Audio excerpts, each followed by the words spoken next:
নমস্কার, আমার আপনজনেরা রুদ্রবার্তা আপনাদের সকলকে স্বাগত জানাই। মৃদুপ্রসাদ ব্যানার্জি। অবশেষে পশ্চিমবঙ্গে হিন্দু জাগরণের সূচনা কিন্তু হয়ে গেল। বলতে পারেন হিন্দু জাগরণ অথবা সনাতন ধর্মের জাগরণ এই রাজ্যে শুরু হয়ে গেল। আর এই জাগরণ দেখে রাজনৈতিক দলগুলো, বিজেপি ছাড়া সবকটা দলের কিন্তু প্যালপিটেশন শুরু হয়ে গেছে। কারণ এই জাগরণ তারা আশা করেনি। কেন বলছি, চলুন শুরু করা যাক এই মুহূর্তের রুদ্রবার্তা।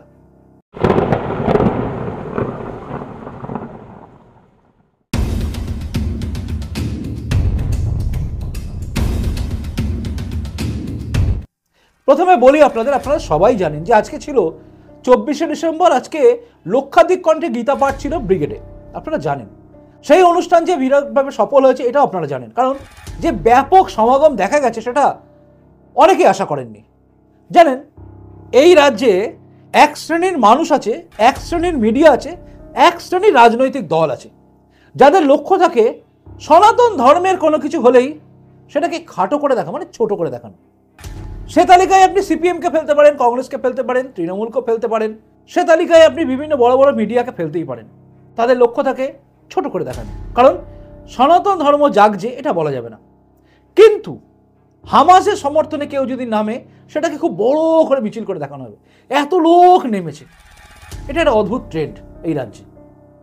রাজনৈতিক দলগুলোর মিটিং মিছিলেও এখানে ভাগাভাগি হয়।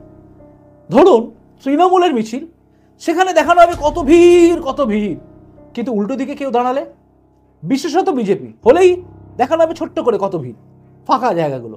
আজকেও ফাঁকা জায়গা খোঁজার চেষ্টা করেছে বড় বড় মিডিয়া, কিন্তু তারা থমকে গেছে এই জনসমাগম দেখে। হঠাৎ করেই যেন কোথা থেকে একটা প্লাবন তৈরি হয়ে গেছে।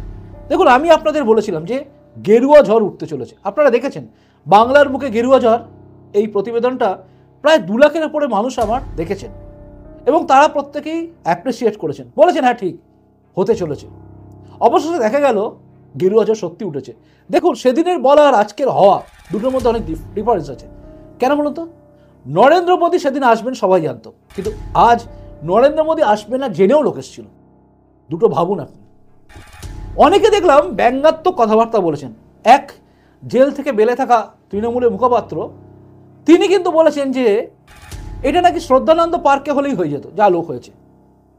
আসলে তিনি রাজ্যপালকে বলেন চশমা পাল্টাতে। আমার মনে হয় তার চশমার পাওয়ারটা একটু বেড়েছে, কারণ তিনি জনসমাগম দেখতে পাননি।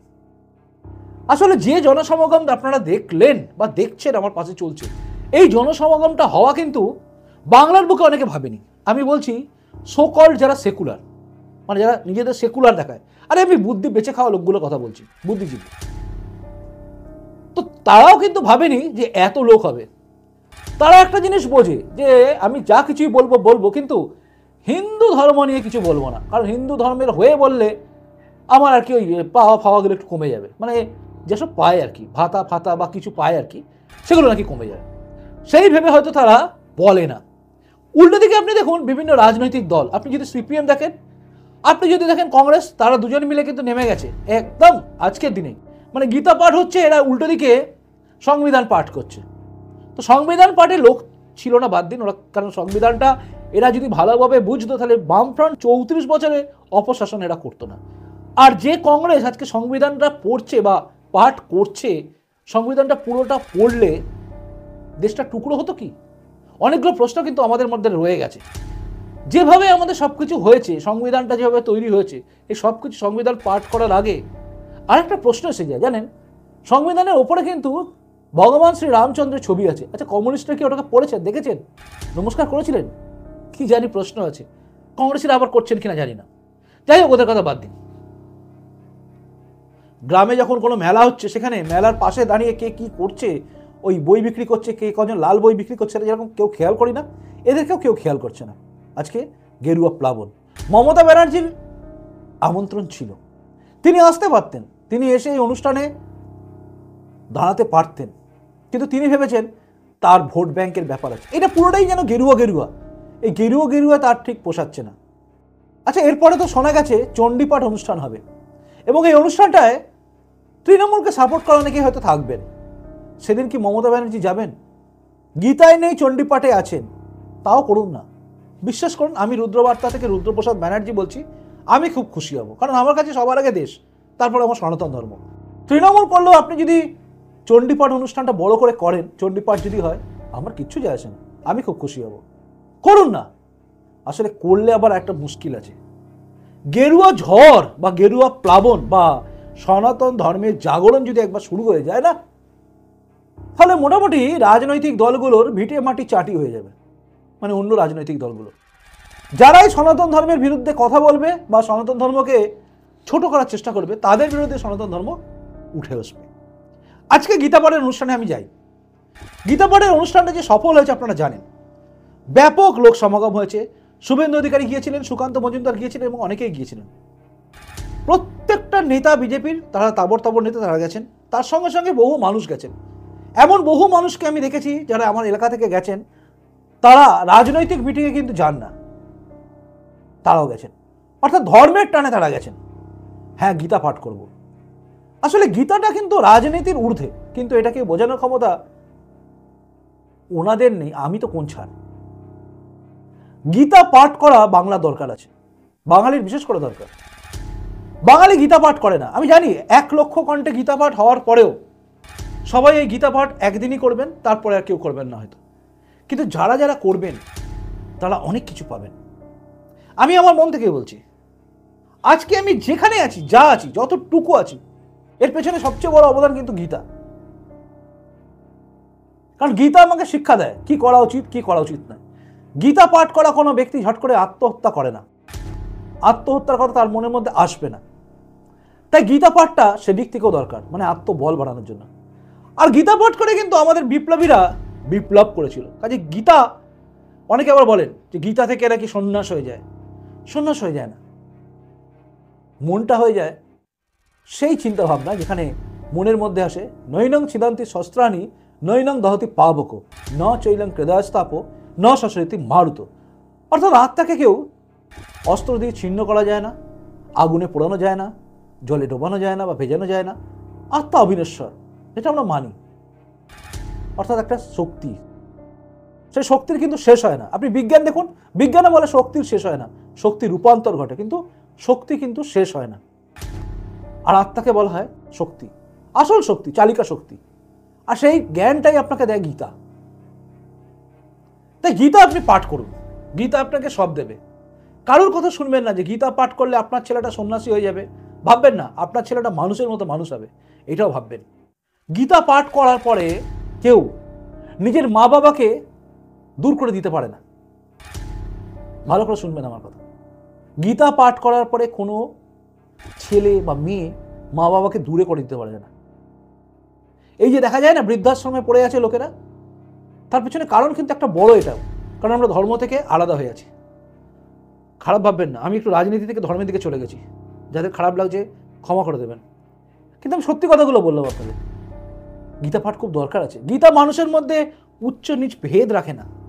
গীতায় কোথাও নেই আপনি ব্রাহ্মণ বলে আপনাকে অন্য কিছু করা হবে, নিচ বলে তাকে ছোট করা হবে, এসব গীতায় নেই। গীতা শেখায় না। গীতা চতুর্বর্ণের কথা বলে, কিন্তু গীতা এটা বলে না যে চতুর্বর্ণ আপনি জন্ম থেকেই সৃষ্টি হবে। আপনি না থাক, আজ আর গীতা নিয়ে বলবো না। হয়তো ইচ্ছা আছে গীতা নিয়ে বারবার বলার, আপনারা চাইলে আমি বলতে পারি, কিন্তু আপনারা না চাইলে আমি কেন বলতে যাবো বলুন? কারণ আপনাদের শোনার ব্যাপার আছে তো। 1 লাখ লোক আজকে গেল, কেউ বলবেন 1 লাখের কম গেছে। যে জনপ্লাবন হয়েছে, সেই জনপ্লাবন কিন্তু কোনো রাজনৈতিক দলের নেতাকে, মুখ্যমন্ত্রী, প্রধানমন্ত্রী এসব দেখার জন্য যায়নি, তারা গীতা পাঠ করতে গেছিল। আর এটাই কিন্তু সবচেয়ে বড় ভয় লাগাচ্ছে রাজনৈতিক দলগুলো, কারণ এরা ডেডিকেটেড ধর্মের জন্য। আর একটা কথা মনে রাখবেন, ধর্ম রক্ষতে, অর্থাৎ ধর্মকে রক্ষা করতে হবে, তাই গীতা পাঠ করতে হবে। আমরা যেরকম ভারতের স্বাধীনতা দিবস পালন করি একদিন, তারপর কি আমরা পরাধীন হয়ে যাই? উত্তর হচ্ছে না। কাজে আজকের দিনে যারা গীতা পাঠ করলেন তারা প্রত্যেকে কিন্তু গীতাটাকে পড়ুন। আর আপনি যিনি দেখছেন দূর থেকে, মানে গীতা পাঠ অনুষ্ঠানে যেতে পারেননি, তিনিও গীতা পড়ুন। গীতা আপনাকে কোনো খারাপ জ্ঞান দেবে না। হ্যাঁ, গীতা আপনাকে শিক্ষা দিতে পারে। অহিংসা পরম ধর্ম, ধর্ম হিংসা ততই বচ, এটা আপনাকে শিক্ষা দেবে। তাই সেই শিক্ষা নিয়ে আপনি কিন্তু বিপ্লবী চেতনা নিয়ে জন্মাতে পারবেন বা বিপ্লবী চেতনা আপনার মনের মধ্যে আসবে। অর্থাৎ অন্যায় দেখে সহ্য করা আপনার ভেতরে থাকবে না। আপনি বলিষ্ঠ কণ্ঠে বলতে পারবেন, এই রাজা তোর কাপড় কোথায়, যেরকম আমি বলি এইভাবে বলতে পারবেন, কারণ গীতা আমাকে শিক্ষা দিয়েছে। ভয় পাই না, ভয় আসে না, কারণ আমি জানি আমাকে মারতে পারে, আমার শরীরটাকে মারতে পারে, আত্মাকে মারার ক্ষমতা পুলিশের নেই। তাই আমি পুলিশকে বলতে পারি, কি করবেন আপনি আমাকে, ভয় আমি আপনাকে পাই না। গুলি করবেন, পিঠে মারবেন না, বুকে মারুন। আমার প্রতিবেদনটা যদি কোনো পুলিশ অফিসার দেখে থাকে যারা আমাকে অ্যারেস্ট করেছিলেন, তারাও বলবেন আমি সেদিনকে এই কথাই বলেছিলাম, ছাতিতে গুলি করুন। আমি ছাতিতে গুলি খাওয়ার জন্য জন্মেছি, পিঠে করবেন না।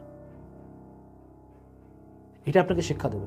অনেকে আমাকে ধমকি দেয়, দেখেছেন আপনারা, মেরে দেবো, কেটে দেবো, জান নিয়ে নেবো, অনেকে ধমকি দিয়েছে, কতল করে দেবো, লাস্ট মায়ের দুধ খেয়ে নে, তারপর মেরে দেবো, এই কথা অনেক ধমকি দিয়েছে আমাকে, অনেক ধমকি। এত বড় ইউটিউবার, মানে কোনো ইউটিউবারকে এরকম ধমকি কেউ দেয় না। আমাকে যা ধমকি দেওয়া হচ্ছে, খুনের ধমকি, তাদেরকে আমি একটাই বলতাম, পারলে মেরে নে। কারণ আমাকে গীতা বলে, তুই আমার শরীরটাকে মারতে পারবি, এই শরীর তো যাবেই, আজ আছি কাল থাকবো, আত্মা থাকবে, আমি আবার আসবো ফিরে। তাই তো গীতা পাঠ করার পরেই ক্ষুদিরাম বোস বলতে পারে, একবার বিদায় দে মা, ঘুরে আসি। ঘুরে আসার শিক্ষা দেয় গীতা। তাই গীতাকে জানুন। আর এই যে ঝড় বা প্লাবন উঠলো, একে ঠেকানোর ক্ষমতা কোনো রাজনৈতিক দলের নেই। কিন্তু হিন্দুত্ব বা সনাতন ধর্মের এই প্লাবন, একে আটকানোর ক্ষমতা না সিপিএমের আছে, সিপিএম তো অ্যালার্জি হিন্দু ধর্মে, না কংগ্রেসের আছে, তারা আবার এনার্জি পায় না। কারণ ধর্মের ভিত্তিতে দেশ টুকরো হয় যখন মোহনদাস, ভুল করে বলে ফেলছি না আপনার নাম, মোহনদাস করমচাঁদ গান্ধী বেঁচে আছে, বলে আমার মৃতদেহের ওপর নাকি দেশ টুকরো হবে, কিন্তু ধর্মের ভিত্তিতে দেশ টুকরো হয়ে যায়। তাদের অ্যালার্জি আছে, দেশ নয়তো টুকরো হতো না। সবার যেন একটা অ্যালার্জি আছে, তাই রামের অস্তিত্ব এরা পায় না। তৃণমূল এইরকম ছিল না যেরকম এখন আছে। আসলে ভোট বড় বালাই। একটা অদ্ভুত কথা আপনাকে বলি আজকে, একদম একদম জলজান্ত সত্যি কথা। আমি যে এলাকায় থাকি সেই এলাকার কথাই আমি বলছি। আমার এলাকায় মুসলিম যারা আছে, যাদের সঙ্গে দেখা হয়েছে রাস্তায়, তারা বলছে দাদা খুব ভালো কাজ হচ্ছে, বিরাট লোক হয়েছে, কত লোক হয়েছে, গীতা পাঠ হচ্ছে, ভালো হচ্ছে দাদা। আর মিষ্টির দোকানে দাঁড়িয়ে এক কমরেড, বুড়ো হয়ে গেছে, বুড়ো কমরেড, মানে চারা কমরেড না, বুড়ো কমরেড, বয়স্ক, সে বলছে আমাকে দেখে, আমাকে শুনে, মানে একদম সামনাসামনি, চাক্ষুষ ঘটনা, বিজেপির মাটি শক্ত করার জন্য করছে। কি বলবো, রত্নাকর থাকা রুদ্রপ্রসাদ ব্যানার্জি তার জবাব সঙ্গে সঙ্গে দিতে পারত, কিন্তু বাল্মীকি আমরা প্রয়াস করছি, তাই আমি বললাম, মানে বললামই না, উত্তর দিয়ে দিল মিষ্টির দোকানদারি, বললো না না, এটা আমাদের ধর্মের ব্যাপার। এটাই হচ্ছে আসল কথা, এটা আমাদের ধর্মের ব্যাপার ছিল, আর ধর্মের জন্য সবাই একত্রিত। আর এখানেই ভয় পাচ্ছে সবাই, কারণ এই ধর্মকে রক্ষা করার জন্য অন্য কোনো রাজনৈতিক দল আসবে না। আসবে ওই যাকে দেখছেন গলা ফাটিয়ে চেঁচাচ্ছে, শুভেন্দু অধিকারী, ওই বলবে, যাকে ঘিরে তৃণমূল কংগ্রেস স্লোগান দেয়, যার বাবাকে ঘিরে উল্টোপাল্টা কথা বলে, যাকে বলা হয় ডাক্তার বাপকে, সেই শুভেন্দু অধিকারী লড়বে। আপনার বাড়ির আশেপাশে থাকা বিজেপির ঝান্ডা নিয়ে লড়া ছেলেটি, সেই লড়বে। বাকি কেউ হিন্দুত্বের জন্য বলবে না, কারণ এদের আবার হিন্দুতে অ্যালার্জি আছে। ব্যাস, আর কি। রবিবারের দিন কেমন কাটছে আপনারা জানি না, আমি আশা করি ভালোই কাটছে। এই বার্তাটা আপনাদের কেমন লাগলো আপনারা অবশ্যই কমেন্টস করে জানাবেন। আপনি আমার সঙ্গে কি সহমত, যদি না হন সেটাও জানাবেন, যে না না বেকার, আমার কোন কথাটা আপনার খারাপ লাগলো বলবেন। সব দেখার জন্য আমি কমেন্ট বক্সের দিকে নজর রাখলাম, আর আপনি এর পরের রুদ্রবার্তার দিকে নজর রাখুন। 7টায় দেখা হবে আপনার সঙ্গে, ঠিক সন্ধ্যে 7টা। খুব ভালো থাকুন। নমস্কার, বন্দে মাতরম, ভারত মাতা জয় হোক, জয় হিন্দ।